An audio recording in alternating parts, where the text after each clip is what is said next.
Hey, excellent. Am I streaming? Dope. So, I haven't titled this video yet, but this video is about the speed differential issue in 2K. So I'm just waiting to see if this is live here. Oh yeah, there we are. We're live. Excellent. So I know it's been a long time. I basically put down current gen a while ago because my hard drive broke.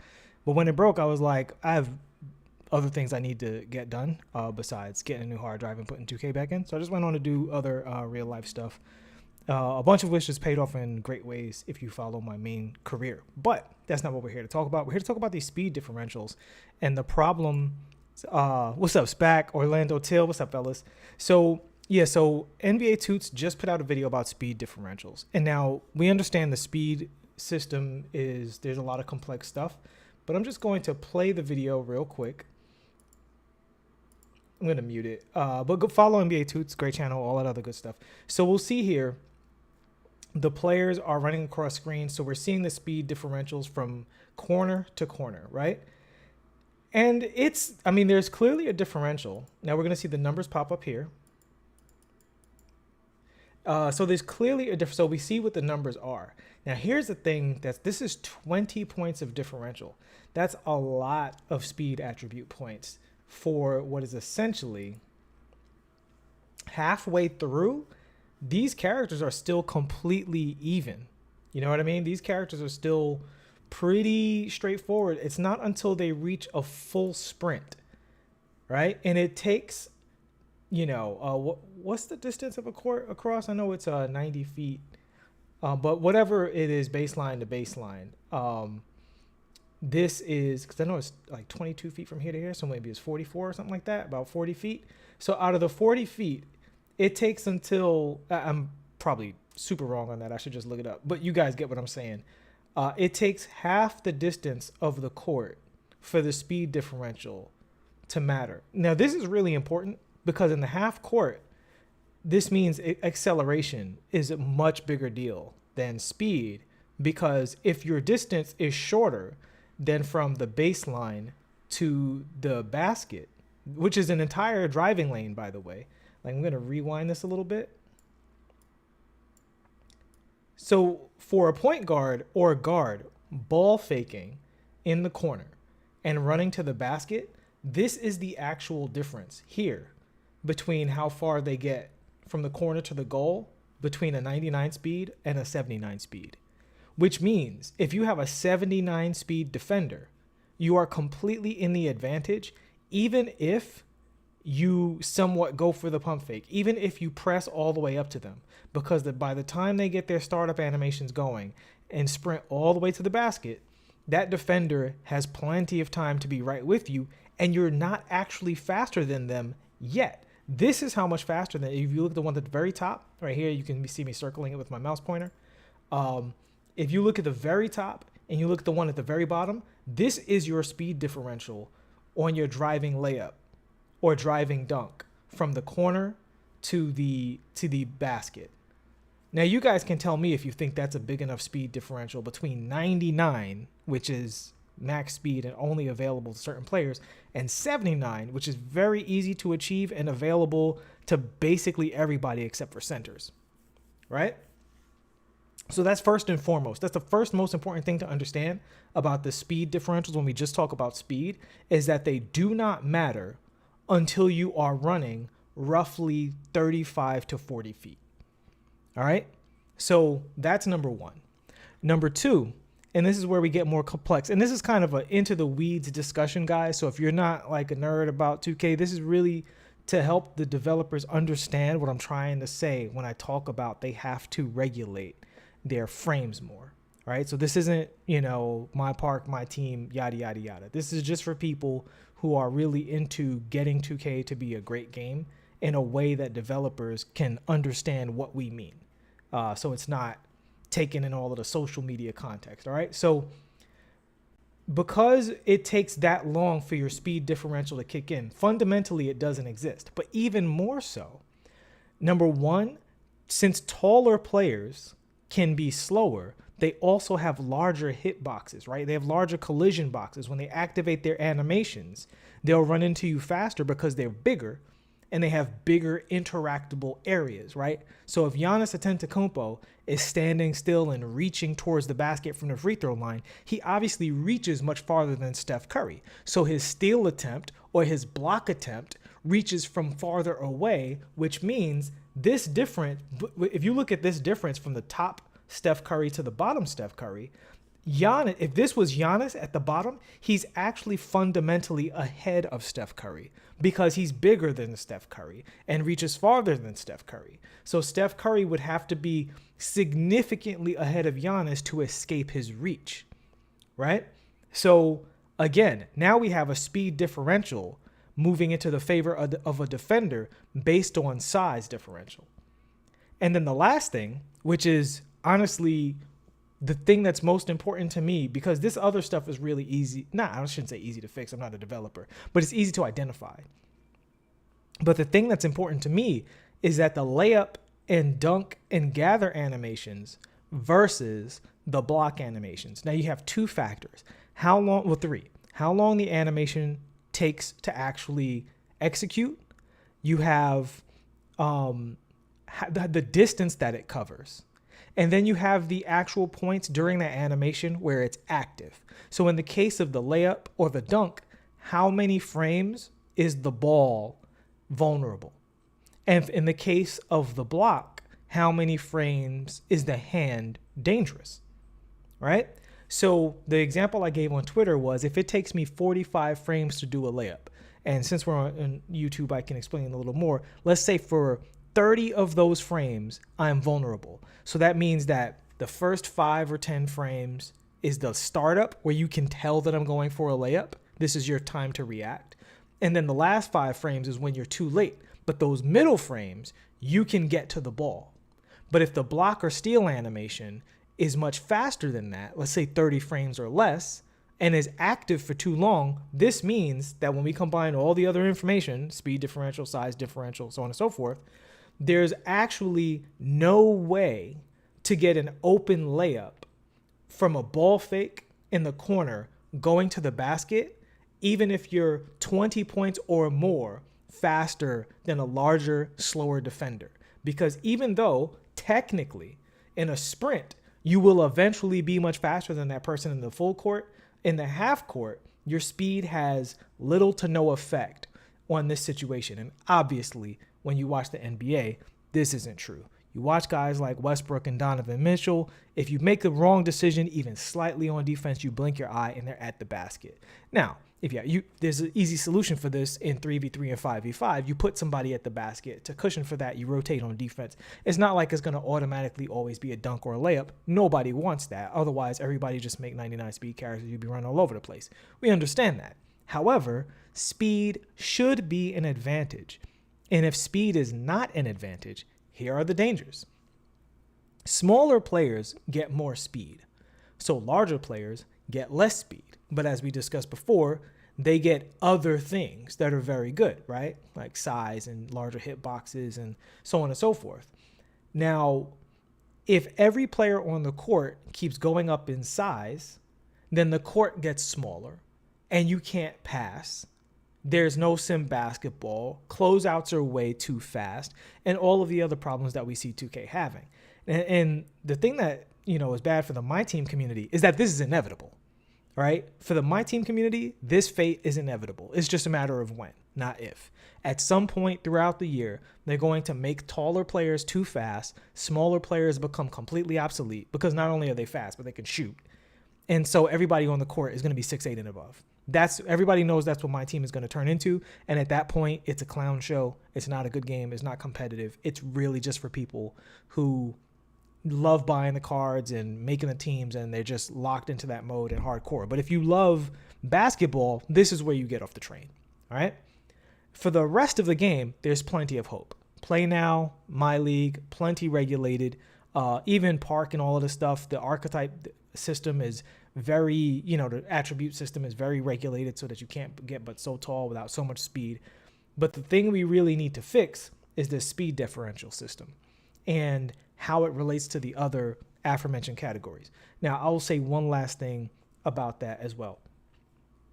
I think one of the biggest issues in 2K is that the attributes from 89 to 99, again, as we can see displayed here, the attributes from 89 to 99 make almost no difference. So people are automatically sacrificing. And when it comes to shooting, when it comes to certain athleticism, when it comes to ball handling, people are just outright sacrificing and forfeiting the 10 points from 89 to 99. And so this is what allows the broken builds, because there's no difference between a 99 speed and an 89 speed, really. There's a little difference, but it's not a big difference. There's not a big difference between an 89 three-pointer and a 99 three-pointer, or 89 ball handle and a 99 ball handle, or in passing, or lateral quickness, and so on and so forth. And this is why you wind up with the same 3, 4, 5 builds being quote unquote the meta, because the builds are a result of, mutually agreed upon sacrifices by the community. And no one in their right mind is going to get, if you look at the 94 to 95 and you look at the speed between them, no one in their right mind is going to trade that out for the ability to shoot a three, right? Or even the 89 and 99. If you can have the 99, who right now is literally half of a, Under Armour shoe ahead of the 89, that's how far he is in running probably 25 feet, right? So for you can either have half of a Under Armour shoe of speed increase, or you can have a three-pointer. Obviously, you're going to pick a three-pointer. And so every point guard in the park is going to provide you with the same problems. They can all dribble, they can all shoot, and in this current archetype system, they can all defend, and they'll all be 6'4", 6'5". And really, we should be seeing some people say, you know what, I want 99 speed, so I'm going to make my guy smaller. And that would provide a serious problem, like anybody in real life who has a 99 speed, because it's hard to keep up with those guys. And the thing is, we talk about Sim Nation, this is not Sim. Because in real life, the difference between a 93 speed and a 99 speed is a difference you can really feel. It's a difference that you really notice in real life. And the same thing with shooting.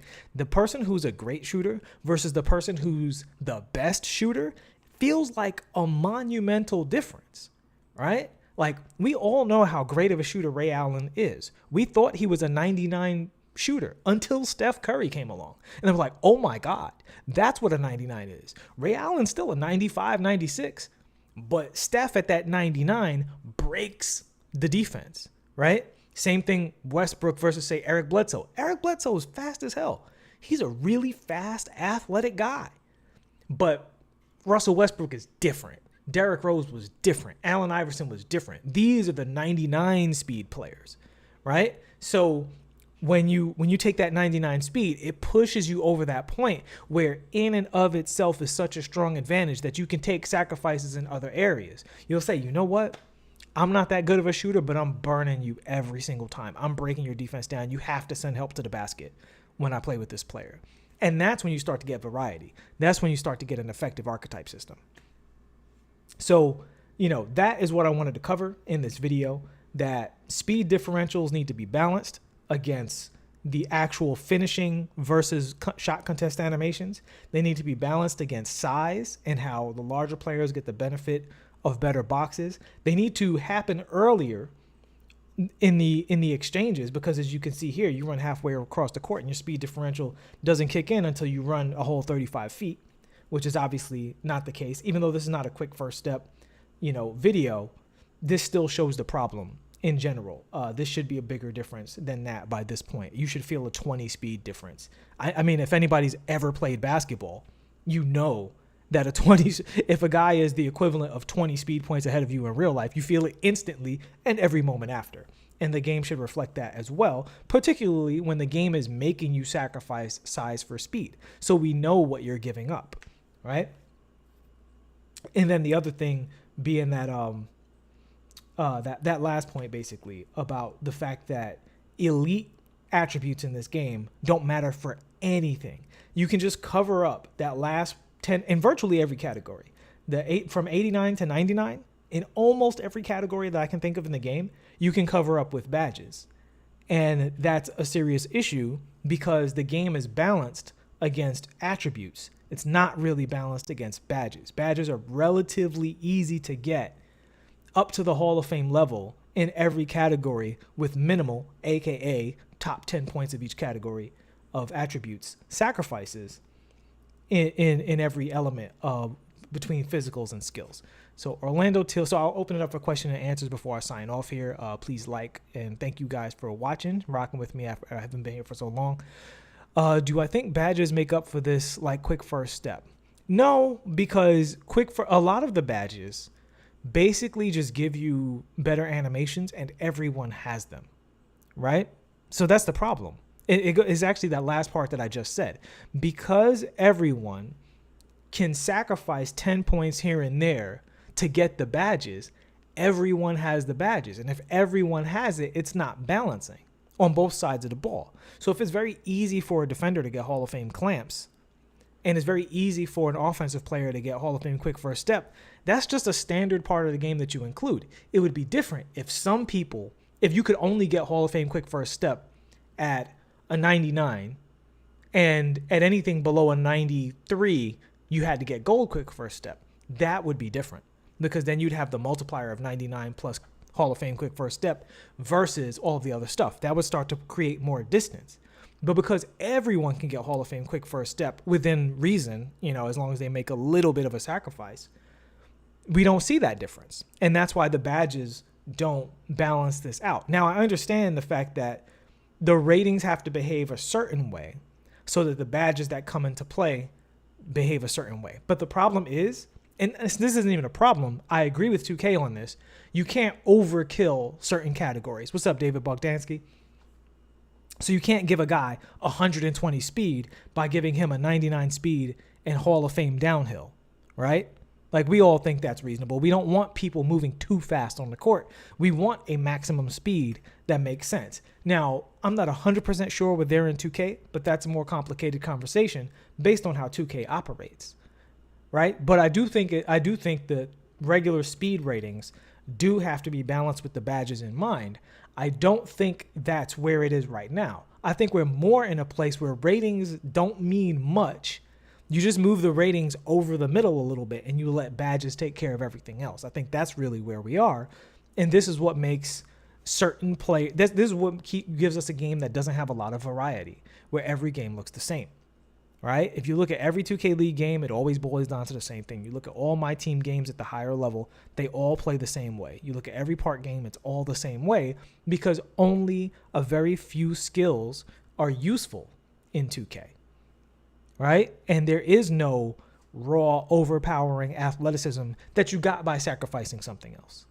That's not really a thing in the game, especially not the last gen version, where I'm seeing bigs get stonewalled in the paint by people 6'5" and 6'6" that don't have maxed out defensive ratings and athleticism and stuff. But this has been a problem for years in 2K. And I understand, because we don't want paint mashing. But again, if you're trading me paint mashing for the ability to shoot pick and pop threes, well, now we have a style clash, right? And this makes it okay for you to have somebody who's getting away with the simplicity of paint mashing. Again, just like in real life, right? There are some players that you can dump the ball into them and they can go at the basket and they'll have a lot of success. You have to dedicate resources to stopping them. Not more. You need more than one person to stop Giannis and, Shaq and even Anthony Davis and stuff like that. You generally have to dedicate resources to stop an interior specialist. You generally have to dedicate resources to stop an exterior perimeter specialist. But 2K is not balanced that way because they're afraid of everything getting too out of control. But it's because they do that, we wind up with only a few useful things in the game that everybody quickly catches on to, which is why you get people doing, Steph Curry spam behind screens. So Orlando Teal says, I feel like the next gen builder addresses this with multiple ratings and badges tied to each other, not perfectly, but in an attempt. I actually disagree with that. I think the next gen builder just makes it easier to have a better all-around player, which is going to make everybody more the same. Like, the more well-rounded your players are, the more alike they are. The more alike they are, the more everybody's going to play the same, because that's what alike means, right? So I do like the new builder, but the new builder is attached to the current attribute system. And the current attribute system makes people not have to actually use the new builder to its full potential. People can actually say, oh, you know what? Screw 99 strength. I'm going to get an 85 strength, and I'll have all of the benefits of a 99 strength, but I'll also have a 3-pointer. You see what I'm saying? If people had to choose, man, if I pick that 99 strength, I'm going to be unstoppable in the paint. If I pick this 99 speed, no one's going to be able to keep up with me unless they fully dedicate their build to defense and bring some help. And that's worth it for me to sacrifice being able to pull up from threes behind the line, because the resources they have to dedicate from me getting a guaranteed 2 points at the rim every time is going to allow the rest of my teammates to make threes. The game's not balanced that way because going to the basket is not that good. It can never be that good in 2K. That's just the way the game is designed, because you just can't be that fast. You're not that explosive. There's no markable difference between a 99 and an 89. Not enough to make you sacrifice a 3-pointer. And that's what it would have to be because of how important 3-pointers are. And when you take a bunch of really good 3-point shooters, they're going to work around screens, just like in real life. That's not a flaw in the game. That's a flaw in the balance of the game. But the fact that, there's 3-point shooters that play behind screens is not the problem. It's the fact that that's all that exists. That's all that is, reasonable to use. Everything else is just you having fun with the game. You just want to do something different, but you ain't trying to win. If you're trying to win, you're going to make a play shot and dance behind some brick wall screens. That's what you're going to do. And in real life, that is not the case. In real life, different things work based on team construction and people being really, really great at those different things, right? The best two centers, true centers in terms of guys who actually played the 5 in the playoffs were Bam Adebayo, a short, athletic guy with elite defense and above average playmaking, and Nikola Jokic, a slow, taller center with above average shooting and elite playmaking, right? And elite post skills and way below average defense. And they both worked. Two different styles. They worked, right? And when the Lakers played, they were playing in a situation where against Bam, they weren't going to get the advantage of their bigs being able to score on Bam. So they had to go a little smaller with Anthony Davis and increase the level of shooting and spacing that they had on the floor and run some of those small lineups in those spurts and stuff like that, which was great.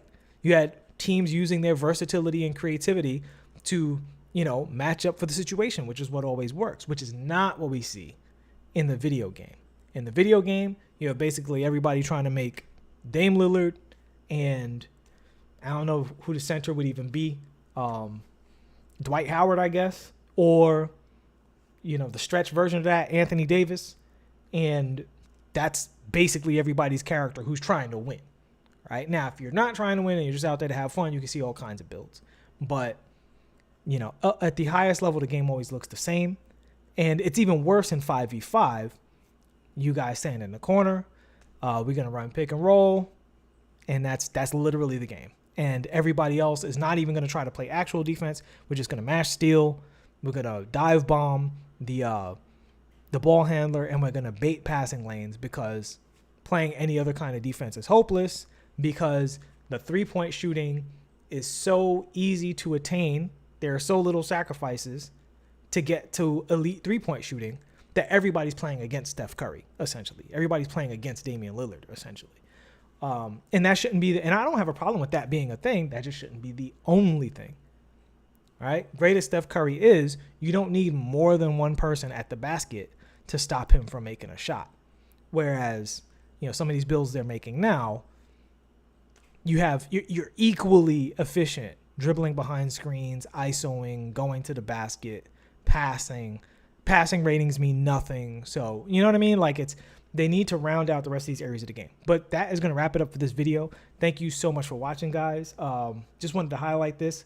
Hopefully Czar gets a chance to take a look at it and see what I'm talking about. When I compare 2K to fighting games, it's not the actual fighting game. It's the fact that every single video game has to balance the frames, the startup frames, the active frames, and the recovery frames of every move against each other. If you do not balance those things, then the game will not function properly. And that is the situation that 2K is in. All right. Thanks so much for watching. I'll see y'all in the next one. Enjoy next gen as we approach a new era. Have a good one. Peace.